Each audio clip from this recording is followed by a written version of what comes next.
Hare Krishna, Krishna Krishna, Hare Hare, Hare Rama, Rama Rama, Hare Hare. I feel so privileged, happy to be here with all of you, and most importantly, to speak about the lessons, what we can learn from Ramayana, or just going through Ramayana. So this is a very, very humble and insignificant attempt to prepare our consciousness to welcome this most beautiful festival of Ram Navami, which we would be celebrating in few days' time. So because this was a weekend, so we thought that we can schedule the classes now as more number of people would be available during this time. So it's an attempt to glorify Lord Ramchandra and to glorify all the other characters who are there, the associates of Lord Ramchandra, and to understand the perspective and how we can apply or what we can apply in our life from their life. So let us begin this journey. Here we have a shloka which offers respects to Lord Ramchandra. So before beginning, I would invite all of you also to chant along with me. Lokabhiramam ranarangadhiram rajivanetram raghuvanshanatham Karunyarupam Karunakarantam Shri Ramachandram Sharanam Prapadye Shri Ramachandram Sharanam Prapadye Shri Ramachandram Sharanam Prapadye. So this shloka means, I take refuge in Sri Rama, who's pleasing to the people, who's calm and composed in the battlefield, whose eyes are like blue lotuses, and who's the Lord of Raghu dynasty, who's an embodiment of compassion and showers his compassion to all. I take refuge in the lotus feet of Sri Ramachandra. Shri Ramachandram Charanam Prapadye. So now beginning with the Ramayana. So before we get into it, let us see what is the relevance of different scriptures. So we have different scriptures. We have Ramayana, we have Mahabharata, we have Srimad Bhagavatam. So these various scriptures, actually Ramayana indicates how to be a leader, how to lead the life. Actually, that was the purpose of the incarnation or Lord Ramchandra coming himself to establish how an ideal leader or a king should be. So the whole Ramayana, the attempt is how to lead. Mahabharata, it talks about how to live. So there are so many ups and downs and difficulties and how to manage and what is right and what is wrong and how to live. That is what we learn from Mahabharata.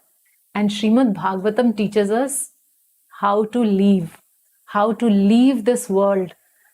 It teaches us the art of dying. So we have heard the art of living, but Srimad Bhagavatam teaches us how to die, because we understand that how Parikshit Maharaj was about to leave his body in 7 days, and he perfected his life just by hearing Srimad Bhagavatam. So these are in a nutshell the very important Puranas or the scriptures which we refer.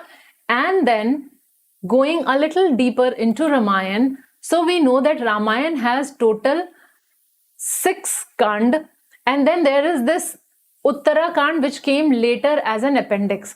So the main portion of Ramayana is divided into 6 Kanda or parts. So the first one is Bal Kand, which spans over 13 years. And then there is Ayodhya Kand, which talks about a period of 1 year.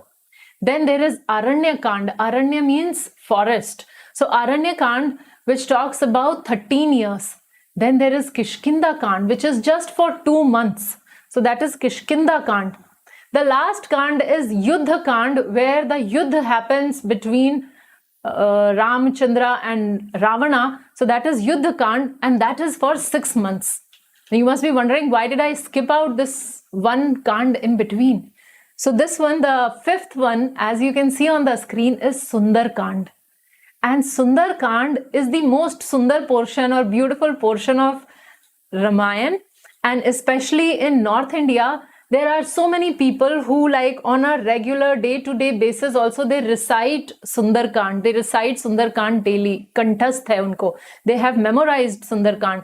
My grandfather, my maternal grandfather, my Nanaji was one such person who would recite Sundarkand so often. So this Sundarkand gets its name because Hanuman's one name is Sundar. And this Sundarkand describes just the glories of Hanuman.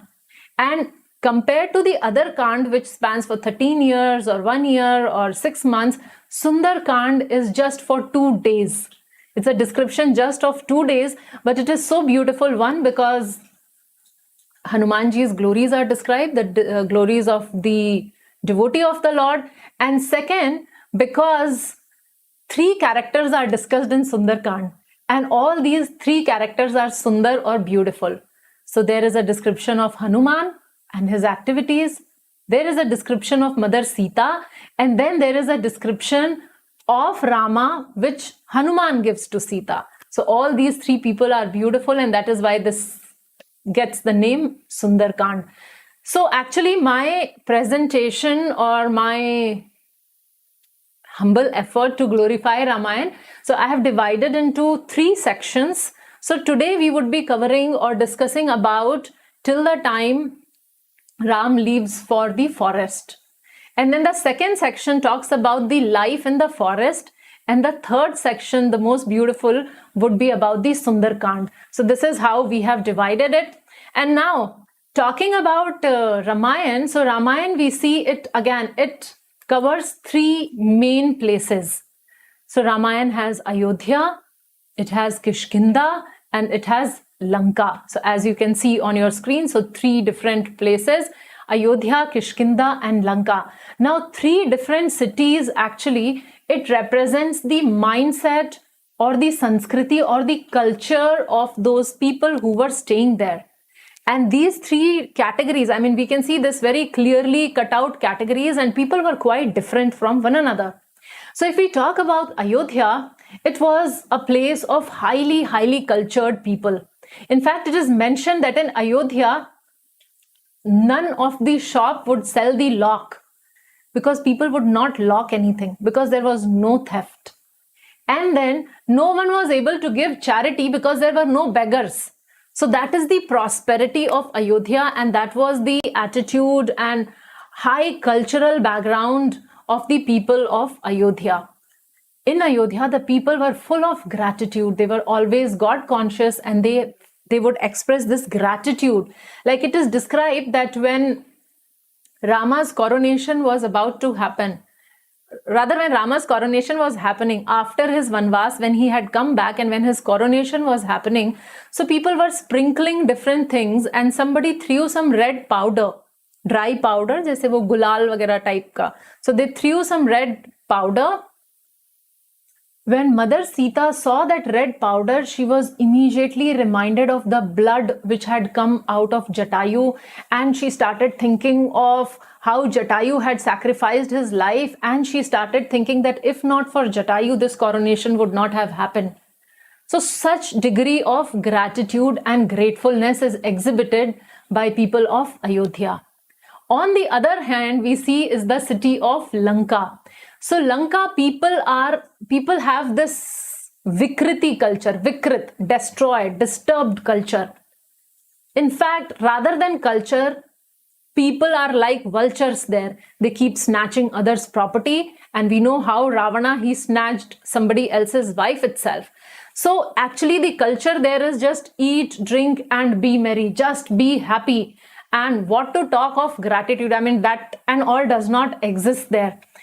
So that is, in fact, Ravana was one of the most ungrateful person because he was worshipping Lord Shiva, and simultaneously it is mentioned that he wanted to enjoy the wife of Lord Shiva.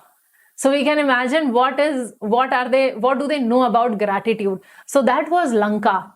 And in between these 2 cities is Kishkinda. Now Kishkinda, people are more like you and me.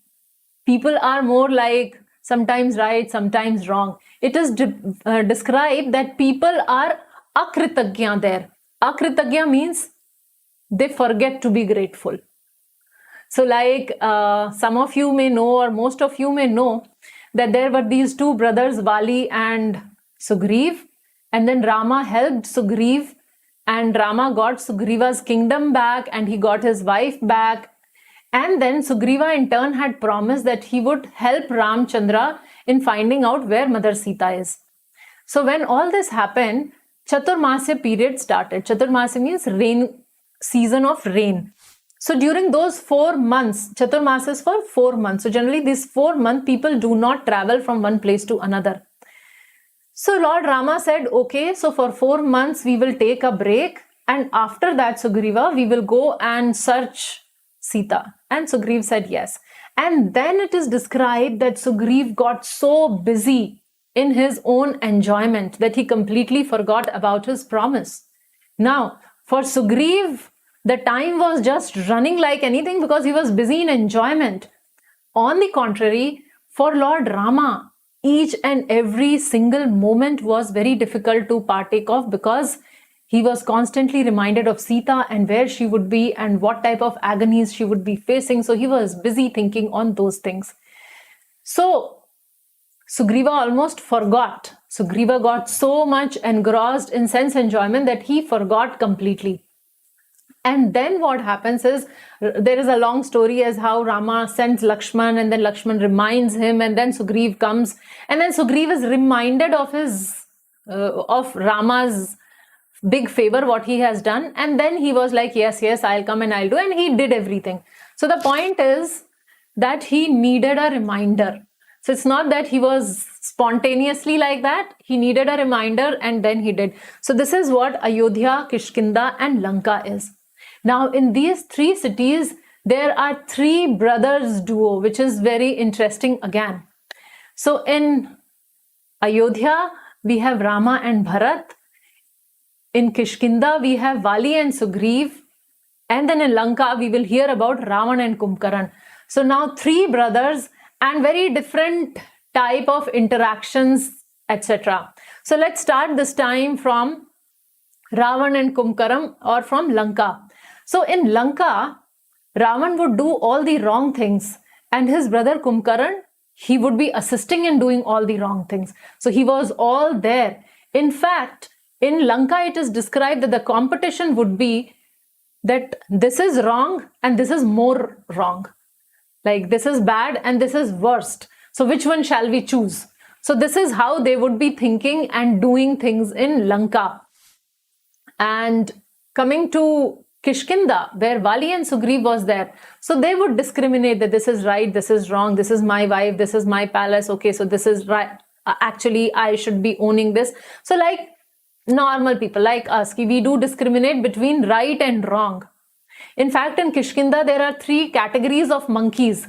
There were monkeys like Vali, who were demoniac, who were friend of Ravan. Then there were monkeys like Sugriv, who were quite simple and like trying to progress towards spirituality, or Lord Ramachandra. And then there were monkeys like Hanuman, who were the most exalted devotees. So 3 categories of monkeys, and this was Kishkinda.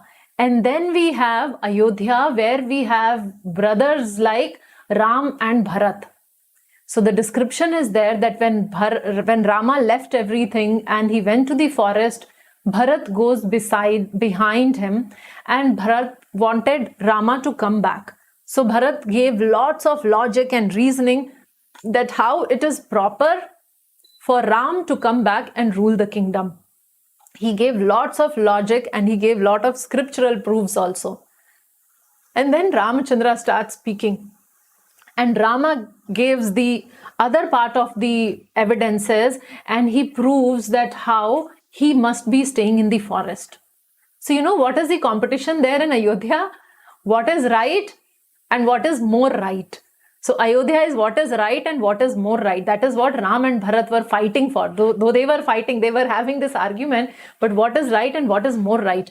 And Ravan and Kumbhakaran, what is wrong and what is more wrong? And Vali and Sugriv, what is right and what is wrong? So the whole point, my dear devotees, is that this whole Ramayana is a journey from Lanka to Ayodhya. So don't get lost somewhere. We have to find out that where am I heading to?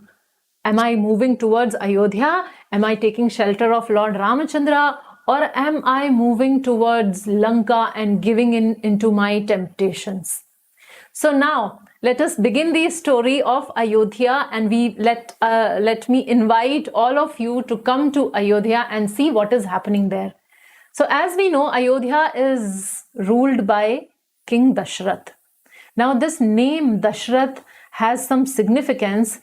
Dasarath, Dasha is 10 and Rath is chariot.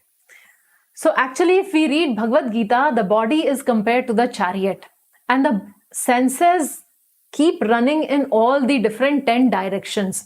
So Dasharath refers to a person who controls all these 10 senses. All the 10 senses are completely under his control. Such a person is Dasharath. And he is the ruler of Ayodhya. So Ayodhya is a city where there is no yuddh. That is how it gets its name, Ayodhya. So there is no yuddh. So everything is very calm and quiet and peaceful. And this person has complete control over his senses. And as a result, what happens?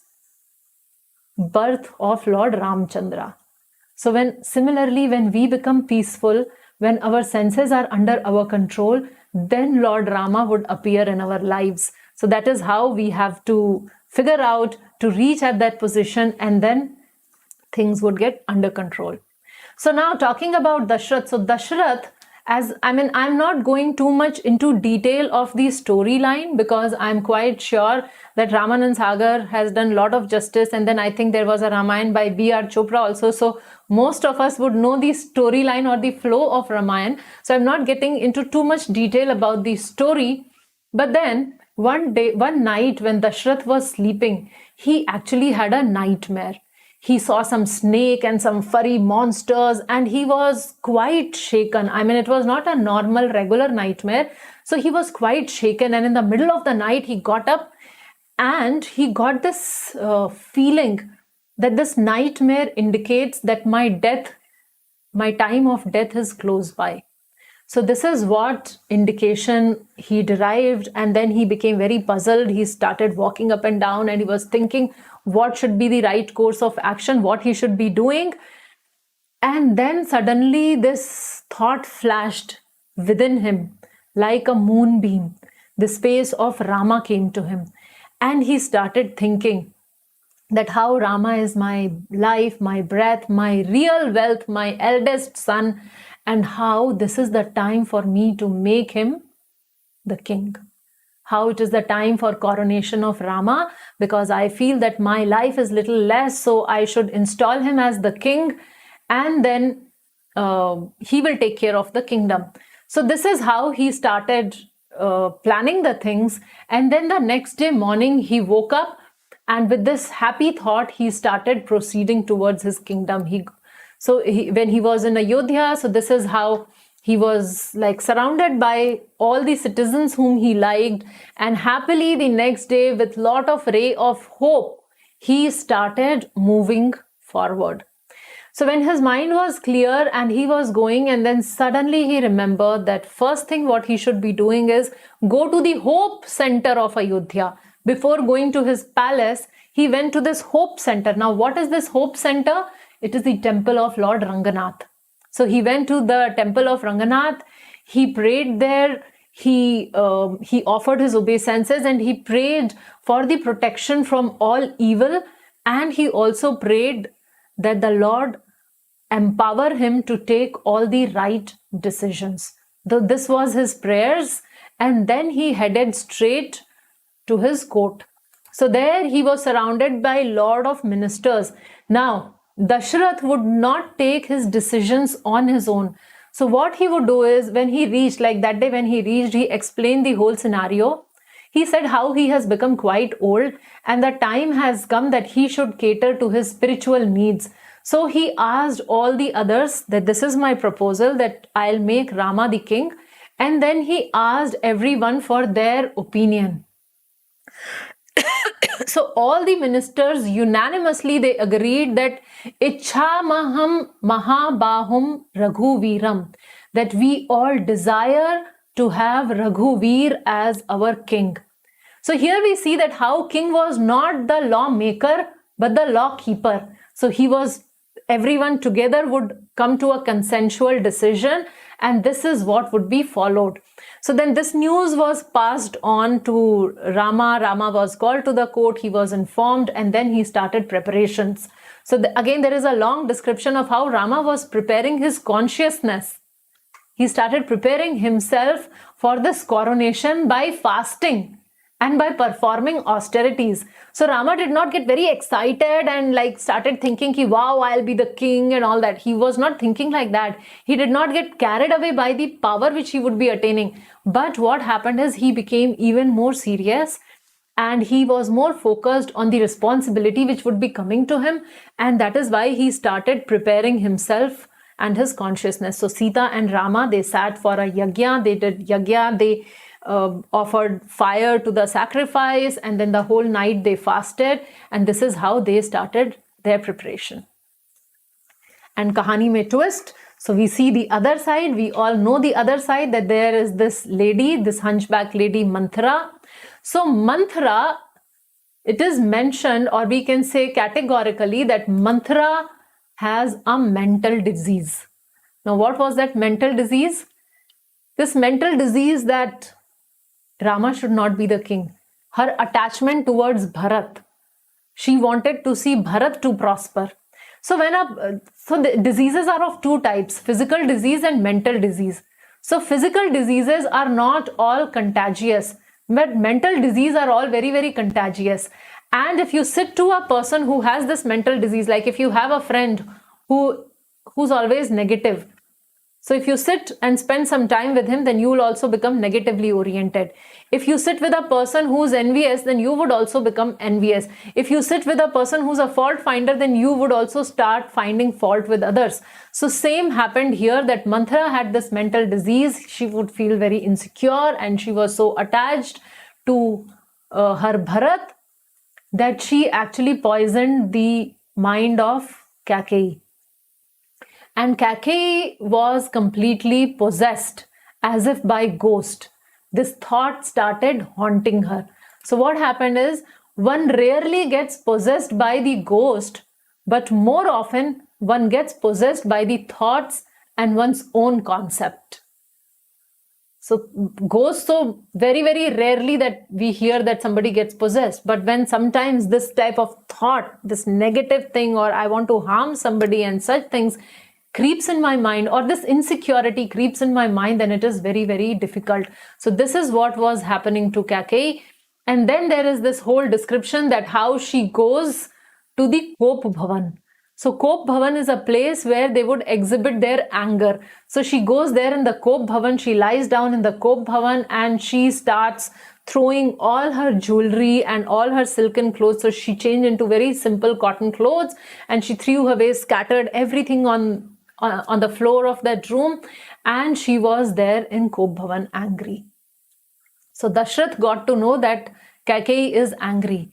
And now Dashrath, he thinks that he is very powerful and he can control everything, and he can of course satisfy his wife. So he thought, okay, no problem, I'll deal with her. Thinking that he goes there and he goes on his own strength that he can handle. He had no idea what was about to happen, how the whole thing was about to take a complete turn, and how everything would be upside down. So when Dashrath entered the room, he found Kaikeyi lying there on the floor and all the things scattered, and she was like very disturbed and disarranged and disheveled. And when Dashrath came inside, and then they had this discussion, and as we all know that Kaikeyi asks for her two boons, 14 years of exile for Rama and Bharat to be the king. When Dashrath Maharaj hears this, the situation actually changes. So this time, Kaikeyi gets up, Kaikeyi is roaring there, Kaikeyi is reminding him of what he had promised and how he must fulfill his promise and all that.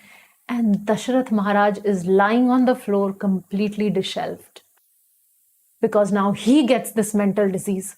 So this is how contagious it is, and she passed it on, and he was so disturbed.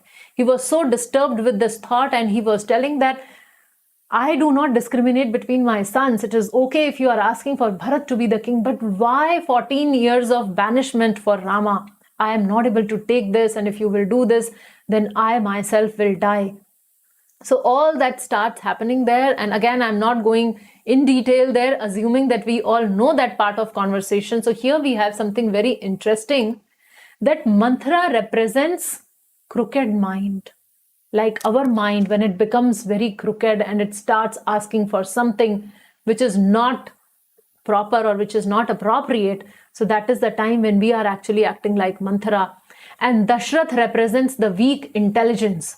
So sometimes our mind is so strong and crooked, and the intelligence becomes very weak. Intelligence almost gives into it. So Dashrath represents weak intelligence, and Kaikeyi represents us, caught up between mind and intelligence. So Kaikeyi, till this time it was mentioned that she was extraordinarily loving towards Rama. She had no problem towards Ramchandra, and she was king's favorite queen. So of course she was privileged. So at no point of time she has experienced anything which would make her so insecure. But because of the crooked mind, this is how she was acting. So much so that she knew that how dear Rama was to Dashrath. And she knew that Dashrath would die. And Dashrath was pleading and saying that I will die if you will separate me from Ramachandra. But she was just not convinced. She was just not hearing. She was so stubborn. She was fixed on her needs. So her focus was her needs, and she was not taking into consideration of all these years of togetherness where Dashrath has treated her so well, where Rama has treated her so well. In fact, there are times when Kaikeyi would say that Rama is much superior to Bharat in all aspects, and she would love Rama more than Bharat. It is mentioned that she wanted to see Rama's face the first person in the morning when she would wake up. So to that extent, she was attached to Rama. But then when the mind captures our intelligence, and this is how we get caught up. Another important thing about the marriage, an ideal marriage is not only where husband and wife desire each other, but also the one where they have the same desire. So here we see that the problem is because Kaikeyi is desiring something else. She's desiring something which might cause Dashrath's death, and yet she is stuck up there. So this is not an ideal marriage. So proceeding further, so now this news started traveling, and Sumantra was sent to call upon Rama. So back there in the palace where Ram and Sita were preparing themselves, so they had got up, and then Sumantra had come and he announced that King Dashrath and Queen Kaikeyi wants to see you. So Rama's instant reaction was that father and mother decided something wonderful for our well-being, benefit and prosperity, and that is why they are calling me. So this is what he instantly tells Sita when he hears that Kaikeyi and Dashrath has called. So before leaving, it's a very sweet and small incident which happens there. Before leaving, actually, he looks at Sita, he smiles, and at that time Ramchandra was wearing a beautiful flower garland. So he takes out that garland, he removes that garland and he puts it on Sita. And Sita, when she receives that garland, she smiles and she looks at Rama. And though she did not had any garland to reciprocate with, but she looked with such a beautiful glance it was, and as if she was weaving an invisible garland around his neck. So this is how she reciprocated, and Rama felt that she is actually offering him a garland. It was invisible, but it was with her love that she made that garland and offered him. So now we see that how Rama would see positive in every situation. So when he gets an invite to go and see Kaikeyi and Dashrath, he immediately saw positive there. Also, this offering of garland is an indication that Rama is like trying to tell Sita that from henceforth, probably this is the only thing which I'll be able to offer you, because the difficult phase of our life is about to begin. So it was an indication of that also. Now, Sita garlanded Rama. It was a token of her recognition. So because you are garlanding me, so she garlanded back to recognize that love which she could feel. Also, Sita giving the garland, it was emphasizing that Sita was telling that I am also ready to embrace the difficulties. So Rama was indicating that difficult time is about to begin, and Sita was indicating that I am ready for it. So now Rama goes to the room or to the palace of Kaikeyi where his father was there, and looking at his father, he was completely bewildered that what has happened to my father. It is described that Rama reaches there in Vinay Mudra. So in Vinay Mudra means out of humility, he has one hand placed over his mouth and the other hand he was holding all his jewelry so that there is no unwanted noise. So this is a way to pay respect. So respectfully he entered, and then humbly he asked that what is wrong with my father? What has happened to him? Is he suffering from some physical disease? Because Dashrath Maharaj was lying there down and he was like semi-conscious. He was not completely conscious also. So that was the situation. So he was very perplexed. Rama was thinking, what's wrong? What's wrong? And then Kaikeyi, with her wicked mind at that time, she told that what it is. She gave a summary of how he had promised that he would give her 2 boons, and now she's asking for these 2 boons. And this is his condition. And then she says that I doubt whether you are able or you are capable of fulfilling your father's desire. I mean, not exactly desire, but whatever boon he has given. So will you be able to keep your father's words? So when she doubted like that, Rama proclaims there that I am ek vachan, ek patni and ek baan.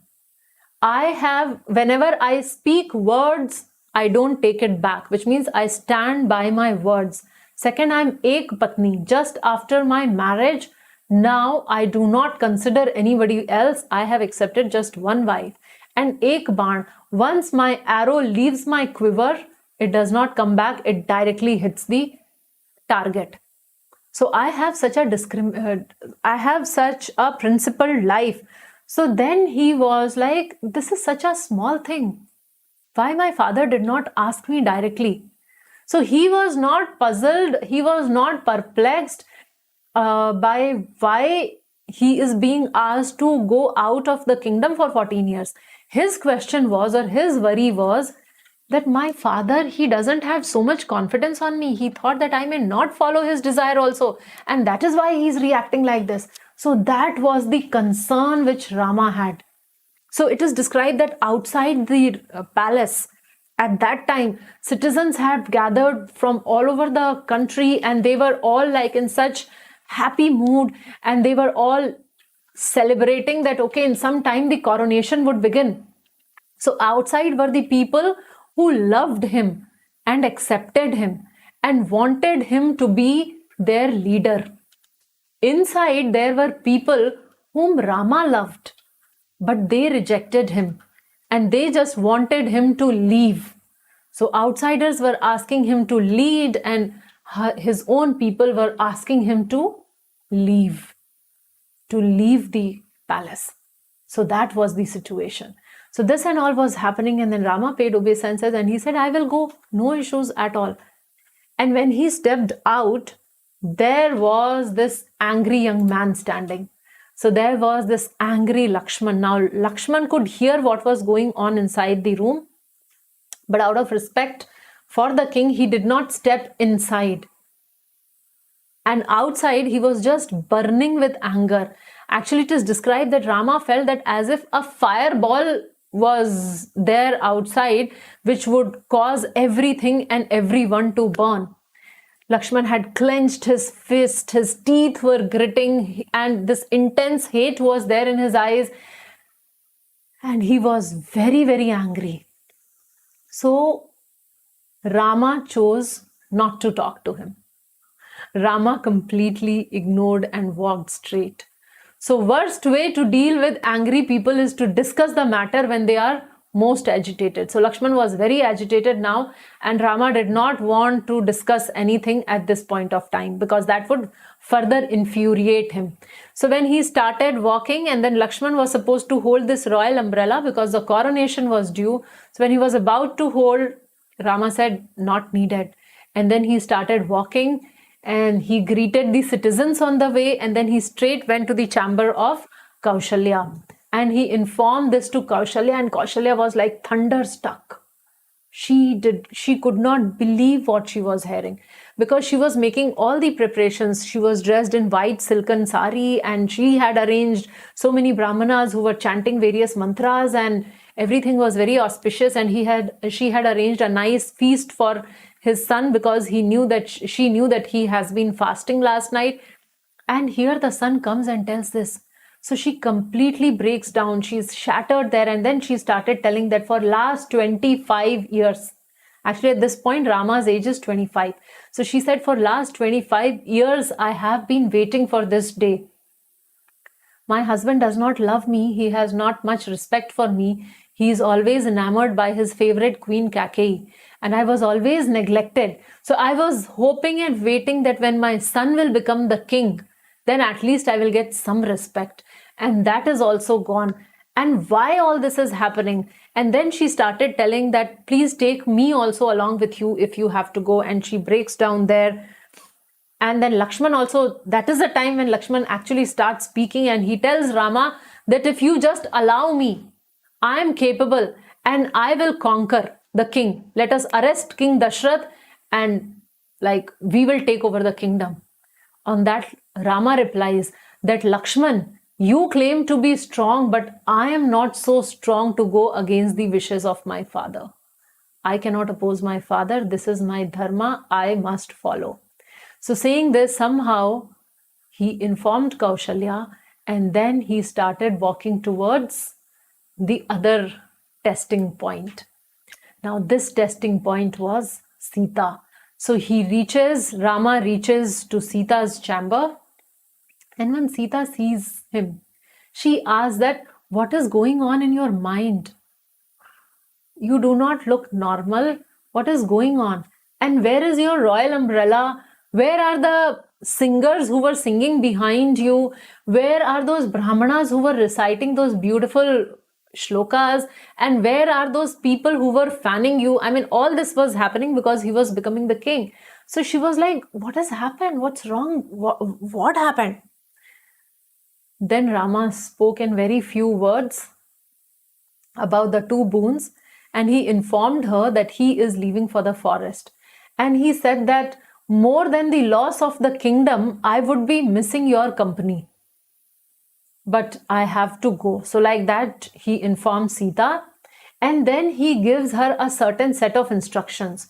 So he says that now Bharat would be the king.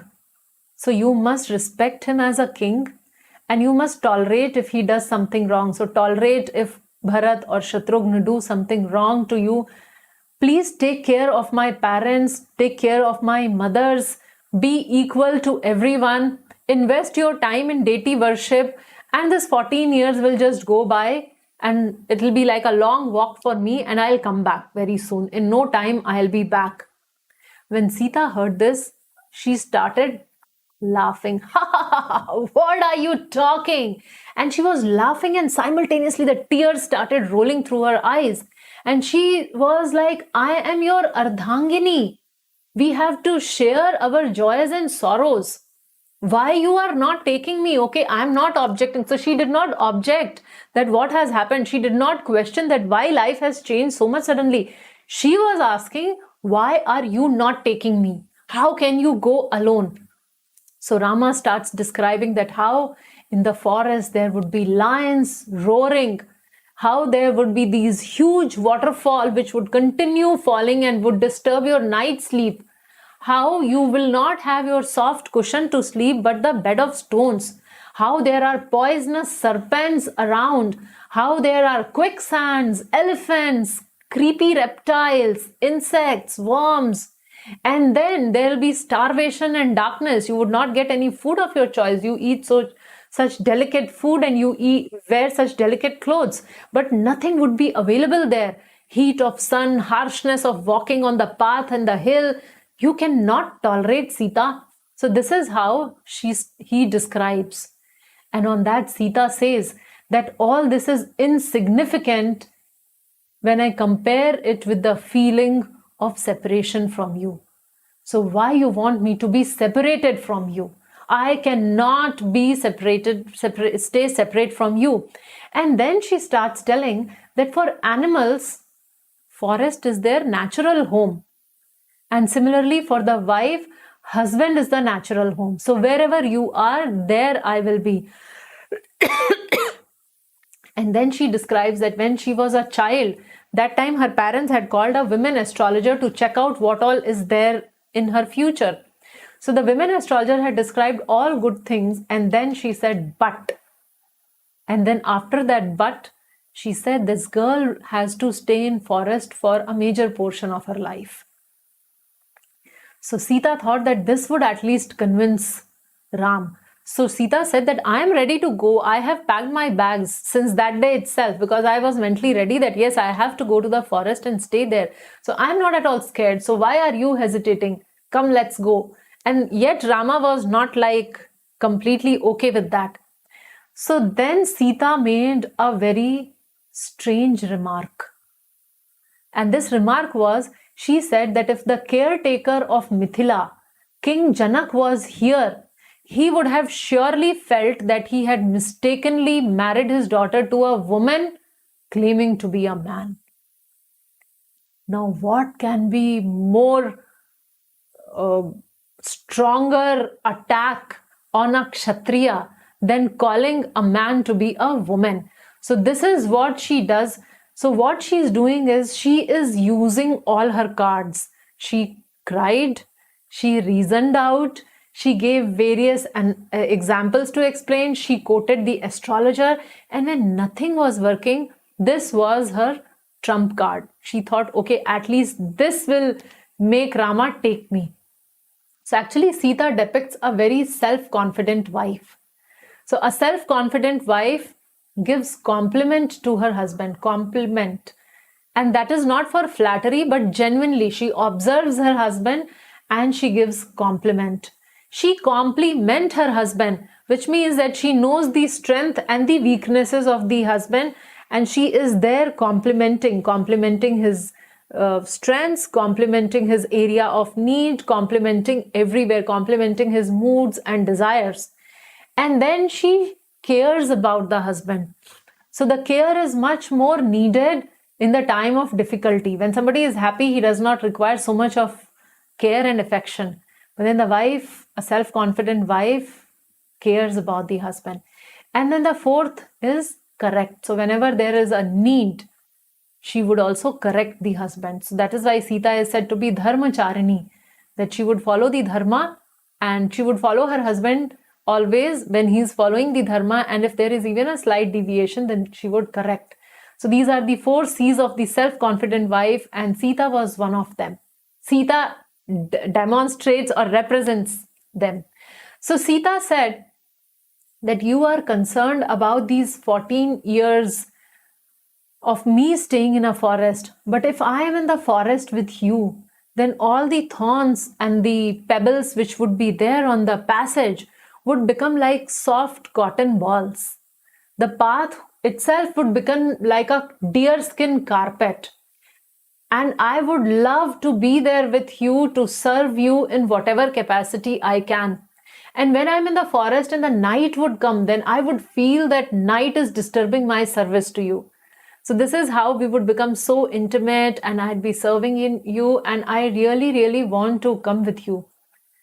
So finally, Rama, when he was hearing that how Sita was so convinced about this, he gives in. And he says, okay, on one condition, distribute all your belongings. And Sita instantly, she started giving off all what she had. She started distributing all the items, whatever she possessed. It is described that she had nothing left to give. Till that time, she was just giving out her belongings. Now, how come suddenly Sita had so much of detachment from her belongings? because she had such deep-rooted attachment to her husband. She was willing to do anything, whatever he asked for, just to be with him under his care and protection. So that is all what Sita wanted, and that is how she got it. So when this gets finalized, Rama turns towards Lakshman and starts talking as if like they would be leaving now. And let's see how did Lakshman react to it. So Lakshman said, now you're talking about you and Sita leaving. What about me? You promised me that you will take me. And Ram was like, what? When did I promise that? When did that happen?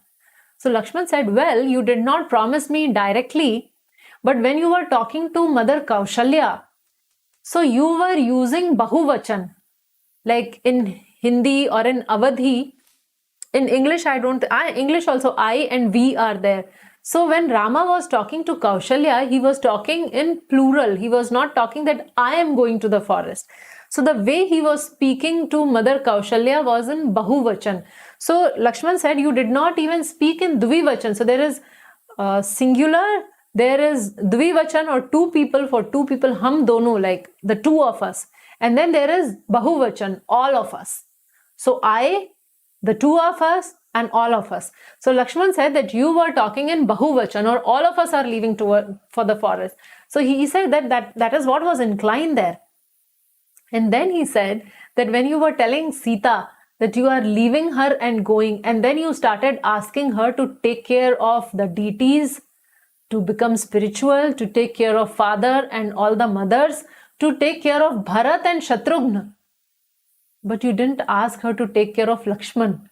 So that implies that I am coming with you, Rama. Why are you talking like this? I am of course coming with you. So that is how he sort of convincing, because he knew that this was his first and last attempt to convince, otherwise Rama would not take him. So this is how he spoke. And then after that, Rama said that the father is so much in turmoil. He is grief struck. So he would need you. You only can tell what is dharma, what is adharma, how to rule and all that. So you are very much needed. You are irreplaceable. Who will take care of all these people? Who will take care of Mother Kaushalya? I am leaving, and if you also leave, then who will take care of her? So you must stay here. So basically he was telling that, Lakshman, you are irreplaceable here, and the whole world of Ayodhya, everybody here needs you. So on that, Lakshman replies that nobody needs me. Bharat will come, and Bharat is better than me in ruling and in the principles of dharma. So he'll be a very good ruler and he'll take care of the father. And as far as Kaushalya is concerned, she can take care of 1,000 Lakshmans. Who am I to take care of Kaushalya? But Rama, now both of you have decided to pack your bags and leave. Who will carry your bags? And when you are there in forest, who will get you roots and fruits to eat? And when you both would sleep at night, who will be there guarding you? Who will take care of you? Of course you you don't need me, but I think I must come as a menial servant. And then he says that, Rama, you are saying I am irreplaceable and the whole world needs me. Actually, I need you and nobody needs me. You don't need me, but I need you. I need your service. So please take me along with you. And when Lakshman said like that, Rama embraced him and Rama welcomed him also. And this is how all three of them went to their elders, to the mothers. And there is a very tragic scene as how Kaushalya was crying, and Kaushalya, while crying, and when she gets to know that Sita is also leaving, so she said that my son is already very hurt, don't hurt him. Now, can you imagine a mother-in-law telling this to the daughter-in-law that my son is already hurt and don't hurt him more? But Sita could understand that she was speaking this, Kaushalya was speaking this from her motherly affection and care for her son. And she was herself in a very difficult state right now.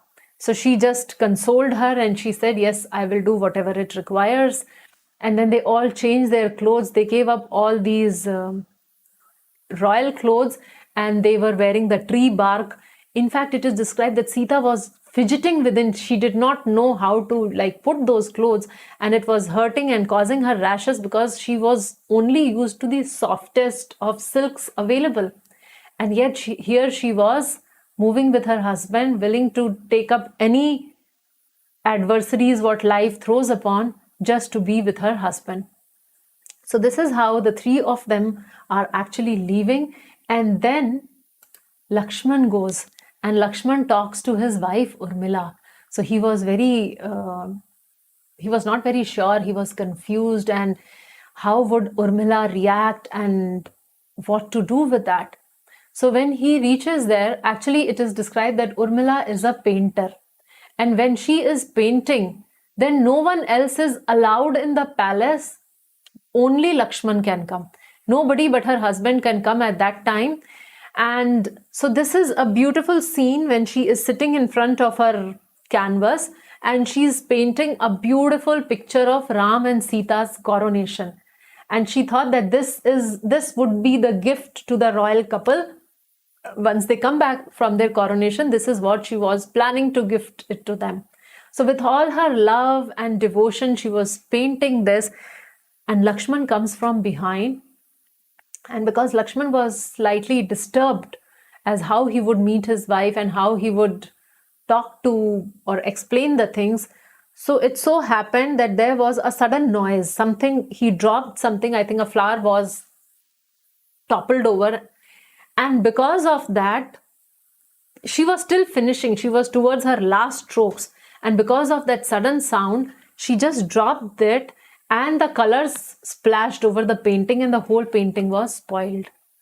So when that happened, and then she turned behind in great anger, but then she saw it was her husband. So immediately she smiled and then she said, "Look, my dear Lord, what has happened? Suddenly this painting is spoiled. I was painting and I was planning to give it as a gift to the royal couple, but this is what has happened. This indicates some bad omen. I don't know, something wrong is about to happen." So she was like concerned, and in that tone she approached Lakshman. So this is the time when Lakshman tells his wife that I'm going for such long time and I'll not be here for 14 years and you have to stay behind and I need your permission. So on this most glorious of all, Urmila replied that the opportunity to serve seniors comes very rarely. And this opportunity has come upon you. So I don't want to obstruct your path. I don't want to come in between you and your service to your seniors. And ideally, the duty of the wife is to be with the husband. So if I insist on doing my duty and come with you, then I will be a botheration for you because your focus would shift from your service to me, and I will become a botheration to Ram and Sita also, because they would also start thinking that because of them I am dragged there. So she says that though I want to do my duty, but I will sacrifice my duty so that you can do your duty nicely. So I will not ask you to take me because I want you to be perfect, because I want you to be wonderfully doing your service. Just complete focus on your duty and I'm very happy for you, and you don't bother about me and I'll be okay. When Lakshman heard these words, he was like sold to Urmila for the lifetime. He was so very happy and proud of his wife. Actually, similarly, when Lakshman went to Sumitra, his mother, to inform, her mother was also very proud and encouraging. And she told Lakshman that from now on, Rama should be your king and your father, and whatever he asks you to do, you must do, and you must protect and guard them from all the difficulties. So mother was very happy, and here is the beautiful lady, the wife. She is also very happy because her husband was doing his duties, and she was so wonderful that she sacrificed her duty also. In fact, in connection to this, there is another beautiful incident that later, when actually Lakshman reaches the forest, so the first day itself, night comes and he was very tired. So when he was tired and sitting, he had this vision. So he saw that Nidra Devi, the goddess of sleep, has come. So the goddess of sleep appeared and she tells Lakshman that you are very exhausted from the day's work. So let me get you some sleep so that you will be like completely rejuvenated and fresh tomorrow morning so that you can do your services better. And Lakshman said, if I sleep, then who will guard my Ram and Sita? We are in the middle of the forest and we are surrounded by wild animals. What would happen to them? Who would take care of them? I cannot afford to sleep. So this moment onwards, I take a vow that for next 14 years, I will not sleep. During the daytime, I'll be serving my brother, and during the night, I'll be guarding them. So this is the vow he takes. Then Nidra Devi says, then what shall I do? So then Lakshman says, go to Ayodhya. My wife Urmila is there. She will attend you. So Nidra Devi comes to Urmila and she describes this incident. And then Urmila says, okay, so from now onwards, for next 14 years, I will sleep during the daytime for my husband's quota of sleep and night time for my quota of sleep. So this is how wonderful and glorious Urmila is. So today's session, we saw three couples. We saw Dashrath and Kaikeyi, we saw Sita and Ram, and we saw Lakshman and Urmila. So this is how we know that more than desiring each other in a relationship, we need to have a common desire, a common goal, a common purpose in life. And then we have a progressive and a happy married life. So these were some of the lessons from Ramayana from the Ayodhya section. Tomorrow again we would continue our journey, same time 6:30 to 7:30 p.m. IST, where we will be discussing about further lessons from Ramayana once they enter into the forest, and Krishna willing we will go to Lanka also and see what happens there tomorrow. So thank you all very much for joining us. Hare Krishna, Krishna Krishna, Hare Hare, Hare Rama, Rama Rama, Hare Hare. Srila Prabhupada ki jai. And before you all start logging off, yes, I want to express my deepest gratitude to one of the devotee in ISKCON, His Grace Shubh Vilas Prabhu. His books are a source of inspiration on Ramayana for me, so I would specifically want to mention his name. I derive a lot of inspiration from his books. And of course, Srila Prabhupada. And I would also like to mention about my grandfather, who has been singing this Ramayana ki Chaupai since I was a very young little girl, and I would hear from him, and I developed my initial love for Ramayana through him. So thanking all of you once again. Vanchakalpatarubhyascha kripa sindhubhayeva patitanam pavanebhyo vaishnavebhyo namo namah. Srila Prabhupada ki jai. Ramachandra Bhagavan ki jai. Hare Krishna.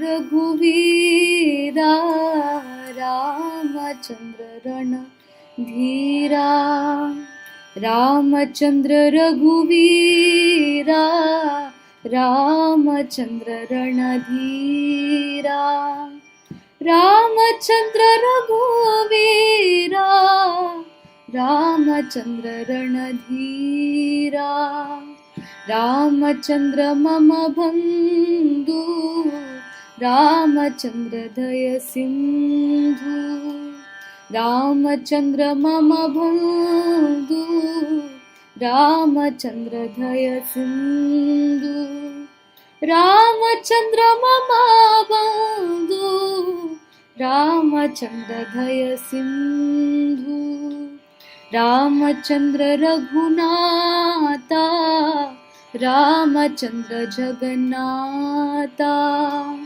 Ramchandra Raghunatha Ramchandra Jagannatha Ramchandra Raghunatha Ramchandra Jagannatha Ramchandra रघुवीरा Ramchandra रणधीरा Ramchandra रघुवीरा Ramchandra रणधीरा Ramchandra मम बंधु रामचंद्र दय सिंधु रामचन्द्र मम बन्धु रामचन्द्रधय सिन्धु रामचन्द्र मम बन्धु रामचन्द्रधय सिन्धु राम राम राम राम